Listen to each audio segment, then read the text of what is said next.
തത്പുരുഷായ വിദ്മഹേ മഹാദേവായ ധീമഹി തന്നോ രുദ്ര പ്രചോദയാത്. ഉത്തരേന്ത്യയിലെ ഹിമാലയസ്ഥിതമായ ഉത്തരാഖണ്ഡ് സംസ്ഥാനത്തെ പ്രധാനമായും 2 പ്രദേശങ്ങളായി തിരിച്ചിരിക്കുന്നു: കുമായൂണും ഗഡ്വാളും. 4 ധാമുകൾ ഉൾപ്പെട്ട പ്രദേശമാണ് ഗഡ്വാൾ ഹിമാലയം. അൽമോറ, ബാഗേശ്വർ, ചമ്പാവത്, നൈനിറ്റാൾ, പിത്തോർഗഡ്, ഉധംസിംഗ് നഗർ എന്നീ ജില്ലകൾ ഉൾപ്പെട്ട ഭാഗമാണ് കുമായൂൺ ഹിമാലയം. വടക്ക് ടിബറ്റും കിഴക്ക് നേപ്പാളും തെക്ക് ഉത്തർപ്രദേശ് സംസ്ഥാനവും പടിഞ്ഞാറ് ഗഡ്വാൾ മേഖലയും ആണ് അതിർത്തിയായി ഉള്ളത്. കുമായൂണിലെ ആളുകൾ കുമായൂണീസ് എന്ന് അറിയപ്പെടുന്നു. ഇവർ ഹിന്ദി കൂടാതെ കുമയൂണി ഭാഷ സംസാരിക്കുന്നു. പ്രശസ്ത ഇന്ത്യൻ ആർമി റെജിമെൻ്റായ കുമായൂൺ റെജിമെൻറ്റിൻ്റെ ആസ്ഥാനമാണ് ഇത്. 2015 ഒക്ടോബറിൽ ഋഷികേശ് പരമാർത്ഥ ആശ്രമത്തിൽ 1 വാരത്തിലധികം നടന്ന സത്സംഗത്തിൽ പങ്കെടുത്ത ശേഷം അവിടെ നിന്നുമാണ് ഞങ്ങൾ കുമായൂണിലേക്കുള്ള യാത്ര ആരംഭിച്ചത്. പാലക്കാട് കൊല്ലംകോട് സ്വദേശിയും ഭാഗവത പ്രിയനും സ്വാമി തപോവൻ മഹാരാജിൻ്റെ കുടുംബത്തിലെ അംഗവുമായ കേശവൻ, കോവയിൽ നിന്നുമുള്ള പരമഭക്തനായ രാമൻ ഹരിഹരൻ അയ്യർ എന്നിവരുമായിരുന്നു യാത്രയിൽ എൻ്റെ കൂടെ ഉണ്ടായിരുന്നത്. ഹരിദ്വാറിൽ നിന്നും 9/10/2015 രാത്രി റാണിഖേദ് എക്സ്പ്രസ്സിൽ പുറപ്പെട്ട ഞങ്ങൾ അടുത്ത ദിവസം പ്രഭാതത്തിൽ കാത്തഗോഡത്തിൽ എത്തി. ഹരിദ്വാർ എങ്ങനെ ഗഡ്വാൾ പ്രദേശത്തിൻ്റെ കവാടമായി വർത്തിക്കുന്നു, അതുപോലെ കുമായൂൺ ഹിമാലയത്തിൻ്റെ കവാടമായി വർത്തിക്കുന്ന സ്ഥലമാണ് കാത്തഗോഡം. നൈനിറ്റാൾ ജില്ലയിലെ ഹൽദ്വാനി പട്ടണത്തിന് സമീപം സ്ഥിതി ചെയ്യുന്ന കാത്തഗോഡം. ഹരിയണ്ണ നേരത്തെ തന്നെ ഞങ്ങളുടെ യാത്ര പ്ലാൻ ചെയ്യുകയും അതിനായി ഒരു ടാക്സി ഏർപ്പാടാക്കുകയും ചെയ്തിരുന്നു. ആ ടാക്സിയുമായി ഡ്രൈവർ മനോജ് ഭട്ട് ഞങ്ങളെ റെയിൽവേ സ്റ്റേഷനിൽ വരവേറ്റു. മഹാലയപക്ഷം നടക്കുന്നതിനാൽ തനിക്ക് സ്നാന തർപ്പണാദികൾ നടത്തുവാൻ പാകത്തിന് ഒരിടത്ത് ആദ്യമായി ഞങ്ങളെ എത്തിക്കുവാനാണ് ഹരിയണ്ണാവിൻ്റെ അഭ്യർത്ഥന പ്രകാരം മനോജ് ഞങ്ങളെ ആദ്യമായി ക്ഷിപ്ര നദിയിലുള്ള ഭ്രോഗ് പോയിൻ്റ് എന്ന കടവിൽ എത്തിച്ചു. ഒരു തവളയുടെ ആകൃതിയിലുള്ള വലിയ ഒരു പാറ ഈ പുഴയുടെ ഈ ഭാഗത്ത് കിടക്കുന്നത് കൊണ്ടാണ് ഇതിന് ഫ്രോഗ് പോയിൻ്റ് എന്ന പേര് വന്നിരിക്കുന്നത്. ഞങ്ങൾ അവിടെ ഇറങ്ങി സ്നാനാദികൾ കഴിച്ചു. ആഴം വളരെ കുറവായിരുന്നുവെങ്കിലും നദിയിലെ ജലത്തിന് നല്ല തണുപ്പും ഒഴുക്കും ഉണ്ടായിരുന്നു. തുടർന്ന് അടുത്തുള്ള ധാബയിൽ നിന്നും ആലു പൊറാത്തയും ദഹിയും കഴിച്ച് ഞങ്ങൾ യാത്ര ആരംഭിച്ചു. ആദ്യമായി ഞങ്ങൾ റാണിഖേദിലേക്കാണ് പോയത്. അൽമോറ ജില്ലയിലെ ഒരു ഹിൽ സ്റ്റേഷനും കണ്ടോൺമെൻറ്റ് ടൗണുമാണ് റാണിഖേദ്. ഹിമാലയത്തിൻ്റെ പടിഞ്ഞാറൻ മലനിരകളിൽ സമുദ്രനിരപ്പിൽ നിന്നും 1869 മീറ്റർ ഉയരത്തിൽ സ്ഥിതി ചെയ്യുന്നതാണ് ഇത്. ഹിമാലയത്തിലെ ഏറ്റവും സുന്ദരമായ സ്ഥലങ്ങളിൽ ഒന്നാണ് റാണിഖേദ്. പൈൻ മരങ്ങളുടെ മനോഹാരിത ഗംഭീരവും പച്ചപ്പ് നിറഞ്ഞ വനങ്ങളും അതിമനോഹരമായ സസ്യജാലങ്ങളും ആകർഷകമായ വന്യജീവികളും സുഗന്ധമുള്ള മലയ മാരുതനും പക്ഷികളുടെ കളകളാരവും ഹിമമണിഞ്ഞ മലനിരകളുടെ മനോഹരമായ കാഴ്ചയും എല്ലാം ഇവിടുത്തെ സ്വർഗീയമാക്കി തീർക്കുന്നു. കുമായൂൺ റെജിമെൻറ്റ്, KRC, നാഗ റെജിമെൻറ്റ് എന്നിവയുടെ ആസ്ഥാനമായ റാണിഖേദിൽ മിലിറ്ററി വകയായി ഒരു ഹോസ്പിറ്റലും സ്ഥിതി ചെയ്യുന്നുണ്ട്. അതിനടുത്തായി ഞങ്ങൾ ജൂലാദേവി ക്ഷേത്രം സന്ദർശിച്ചു. റാണിഖേദ് പട്ടണത്തിൽ നിന്നും 7 കിലോമീറ്റർ അകലെ ചൗപ്തിയായിക്കടുത്താണ് ജൂലാദേവി ക്ഷേത്രം. ക്ഷേത്രം സ്ഥിതി ചെയ്യുന്നിടത്തെ പെരുങ്കാട് ഒരു കാലത്ത് കാട്ടുമൃഗങ്ങളും പുള്ളിപ്പുലികളും കടുവകളും നിറഞ്ഞിരുന്നുവെന്ന് പറയപ്പെടുന്നു. സംരക്ഷണത്തിനായി ഗ്രാമനിവാസികൾ ദുർഗാമാതാവിനോട് പ്രാർത്ഥിച്ചു. ഒരു ദിവസം ദുർഗാദേവി ഒരു ഇടയൻ്റെ സ്വപ്നത്തിൽ വന്ന് അവരുടെ വിഗ്രഹം കുഴിച്ചെടുക്കുവാൻ ഉപദേശിച്ചു. ദുർഗാദേവിയുടെ വിഗ്രഹം ഇടയൻ കണ്ടെത്തിയ സ്ഥലത്താണ് ഇന്ന് ക്ഷേത്രം സ്ഥിതി ചെയ്യുന്നത്. ജൂലാദേവിയെ ദർശിക്കുവാൻ വരുന്ന തീർത്ഥാടകർ അവരുടെ ആഗ്രഹം പൂർത്തീകരിക്കുമ്പോൾ ക്ഷേത്രത്തിലൊരു മണി സമർപ്പിച്ച് നന്ദി പറയുന്നു. ക്ഷേത്ര മതിലുകളിൽ തൂക്കിയിട്ടിരിക്കുന്ന മണികളുടെ എണ്ണം കൊണ്ട് ക്ഷേത്രത്തിൻ്റെ പ്രശസ്തി മനസ്സിലാക്കാം. എല്ലാ ദിവസവും കെട്ടിയിരിക്കുന്ന പുതിയ മണികൾക്ക് ഇടം നൽകുന്നതിന് ക്ഷേത്രത്തിലെ പുരോഹിതന്മാർ സമയബന്ധിതമായി പഴയ മണികളെ മറ്റൊരു സ്ഥലത്തേക്ക് മാറ്റണം. മണിക്ക് പുറമെ ഉണങ്ങിയ തേങ്ങയും പ്രസാദവും ദേവിക്ക് സമർപ്പിക്കുന്നുണ്ട്. ഈ സ്ഥലത്തിന് ശാന്തമായ അന്തരീക്ഷവും ആത്മീയമായ സമാധാനവും ഉണ്ട്. ജൂലാദേവി ക്ഷേത്രത്തിന് സമീപത്തായി ഒരു രാമക്ഷേത്രവും സ്ഥിതി ചെയ്യുന്നുണ്ട്.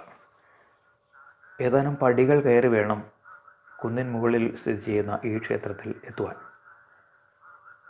അവിടെ സന്യാസി ശ്രീ മൗനി മഹാരാജിൻ്റെ നിർദ്ദേശപ്രകാരം വേദങ്ങളും വേദഗണിതവും പഠിപ്പിക്കുന്ന ഒരു പാഠശാലയും നടക്കുന്നുണ്ട്. അടുത്തതായി ഞങ്ങൾ സന്ദർശിച്ചത് ഹൈദഖാൻ ക്ഷേത്രമാണ്. റാണിഖേദിൽ നിന്നും 4 കിലോമീറ്റർ അകലെയുള്ള ഹൈദഖാൻ ക്ഷേത്രം അഥവാ ഹൈറഖാൻ ക്ഷേത്രം ശ്രീ ഹൈദഖാൻ മഹാരാജ് നിർമ്മിച്ച ശിവക്ഷേത്രമാണ്. അദ്ദേഹത്തെ ശിവൻ്റെ അവതാരമായാണ് അനുയായികൾ വാഴ്ത്തുന്നത്. ഭീമാകാരമായ ഹിമാലയൻ കൊടുമുടികളുടെ മനോഹരമായ കാഴ്ചകൾ ഹൈദഖാൻ ക്ഷേത്രത്തിൽ നിന്നും വ്യക്തമായി കാണാം.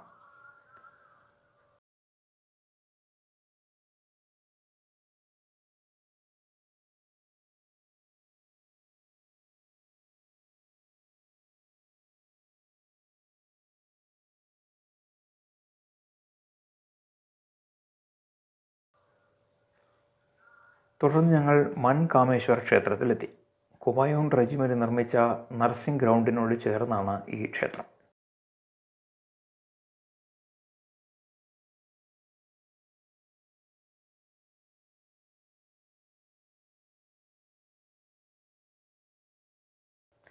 ഇവിടെ ശിവനെ കൂടാതെ കാളിയുടെയും രാധാകൃഷ്ണന്മാരുടെയും പ്രതിഷ്ഠകൾ ഉണ്ട്. മൻകാമേശ്വർ ക്ഷേത്രത്തിന് എതിർവശത്ത് ഗുരുദ്വാരയും സ്ഥിതി ചെയ്യുന്നുണ്ട്. ഇവിടെ നിന്നും അല്പം ദൂരെയായി ഒരു കുന്നിൻ മുകളിൽ കാളിക ക്ഷേത്രവും ഞങ്ങൾ സന്ദർശിച്ചു. അവിടെ വെച്ച് ഞങ്ങൾ ഒരു മലയാളി സൈനികനെയും കുടുംബത്തെയും കണ്ടുമുട്ടുകയും ചെയ്തു.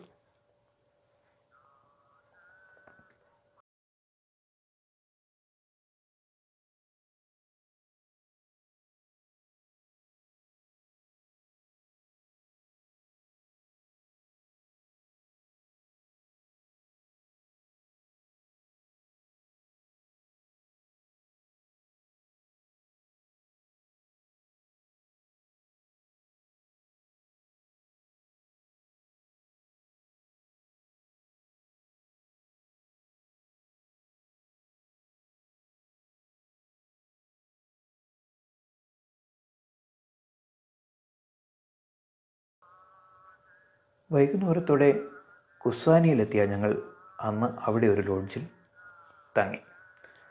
അൽമോറിൽ നിന്നും 52 കിലോമീറ്റർ വടക്കായാണ് സമുദ്രനിരപ്പിൽ നിന്നും 1890 മീറ്റർ ഉയരത്തിലുള്ള കുസാനി സ്ഥിതി ചെയ്യുന്നത്. കുസാനിയുടെ സൗന്ദര്യവുമായി താരതമ്യപ്പെടുത്താവുന്ന ഹിമാലയത്തിൽ വളരെ കുറച്ച് സ്ഥലങ്ങളേ ഉള്ളൂ. തൃശ്ശൂൽ, നന്ദാദേവി, പാഞ്ചുലി തുടങ്ങിയ മഞ്ഞണിഞ്ഞ ഹിമാലയൻ കൊടുമുടികളുടെ മനോഹരമായ കാഴ്ച ലഭിക്കുന്ന മനോഹരമായൊരു ഹിൽ സ്റ്റേഷൻ ആണ് ഇത്. ഇവിടെ അസ്തമയസമയത്തെ സൂര്യകിരണങ്ങൾ പതിച്ച് സുവർണശോഭയിൽ വിരാജിക്കുന്ന ഹിമമുടികളുടെ കാഴ്ച അവിസ്മരണീയമാണ്. എന്നാൽ ആകാശം മേഘബഹുലമായതിനാൽ ഞങ്ങൾക്ക് തൃപ്തികരമായൊരു ദർശനം ഇവിടെ അന്ന് ലഭിച്ചിരുന്നില്ല.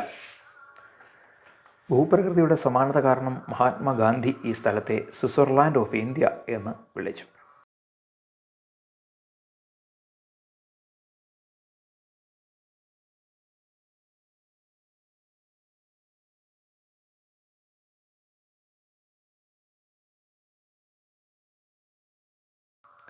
ഇവിടെയുള്ള അനാസക്തി ആശ്രമത്തിൽ മഹാത്മാഗാന്ധി കുറച്ച് ദിവസം ചിലവഴിക്കുകയും അനാസക്തി യോഗത്തെക്കുറിച്ച് ഒരു ഗ്രന്ഥം രചിക്കുകയും ചെയ്തിട്ടുണ്ട്. ശാന്തവും ആദരണീയമായ സ്ഥലമാണ് ഇത്. സന്ധ്യസമയത്ത് സമീപവാസികളായ കുട്ടികൾ ആശ്രമത്തിൽ നാമജപവും കീർത്തന ആലാപവും നടത്തുന്നുണ്ടായിരുന്നു. ആ സമയത്ത് ഞങ്ങളും അവിടെ എത്തി അതിൽ പങ്കുകൊണ്ടു.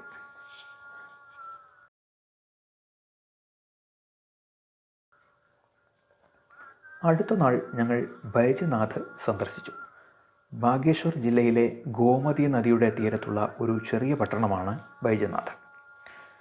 കാത്തൂർ താഴ്വരയുടെ മധ്യഭാഗത്തായി സ്ഥിതി ചെയ്യുന്ന ബൈജുനാഥിൻ്റെ പൂർവ്വനാമം കാർത്തികേയപുര എന്നാണ്. കത്തൂരി രാജവംശത്തിൻ്റെ തലസ്ഥാനമായിരുന്നു ഇവിടെ. ഗോമതിയുടെ തീരത്തുള്ള പ്രശസ്തമായ ബൈജനാഥ ക്ഷേത്രം AD 1150 കൈത്തൂരി രാജാവ് പണി കഴിപ്പിച്ചതായി പറയപ്പെടുന്നു.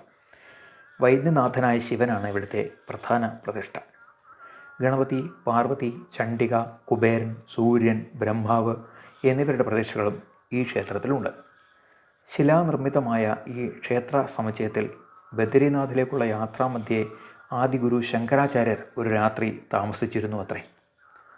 ഇപ്പോൾ പുരാവസ്തു വകുപ്പിൻ്റെ കീഴിലുള്ള വൈദ്യനാഥ ക്ഷേത്ര സമുച്ചയത്തിൽ വലിയ നവീകരണങ്ങൾ നടന്നുകൊണ്ടിരിക്കുന്നതായി കണ്ടു.